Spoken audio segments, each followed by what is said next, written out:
Peoples party نے محسن نقوی سے استعفیٰ دینے کا مطالبہ کر دیا۔ پیپلز پارٹی رہنما نثار کھڑو نے حکومت کو آڑے ہاتھوں لے لیا۔ خواجہ آصف کے بیان کو اشتعال انگیز قرار دے دیا۔ بولے کہ پاکستان ان حرکتوں کا متحمل نہیں ہو سکتا۔ بھیانک سازشیں کر کے ملک کا ماحول خراب کیا جا رہا ہے۔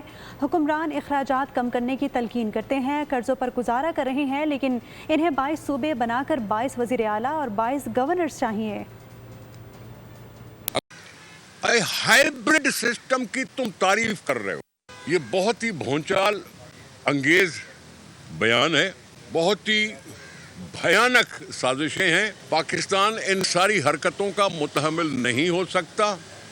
ہم مذاکرہ کرنے کے لیے بھی تیار ہیں۔ 22 صوبے بنا کے 22 چیف منسٹر چاہیے، 22 گورنر چاہیے، 22 کابینائیں چاہیے، 22 چیف سیکرٹری اور آئی جیز چاہیے، اور قرضے پہ گزارتے ہو، اخراجات کم کرنے کی تلقین کرتے ہو، اور اس حکومت کا کوئی وفاقی وزیر اور اخراجات بڑھانے کی بات کر رہا ہے۔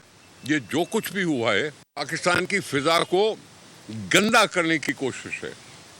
صوبائی اسمبلیاں 2/3 اکثریت کے ساتھ جب تک فیصلہ نہ کریں الگ سے یونٹ اور بنانے کے، تب تک تم پریزیڈنٹ صاحب کو کوئی ایسی بات پیش نہیں کر سکتے ہو۔ انہوں نے جان بوجھ کر سیاسی لیڈرشپ کو ملائن کرنے کی کوشش کی ہے کہ پہلے فوٹو چھپوایا، جو یہ کہہ رہا ہے نا کہ کاکروچ اگر نکلیں گے تو یہ کریں گے، تو کاکروچ نکلے ہیں۔ سبسکرائب کریں اور بیل دبائیں تاکہ کوئی خبر رہ نہ جائے۔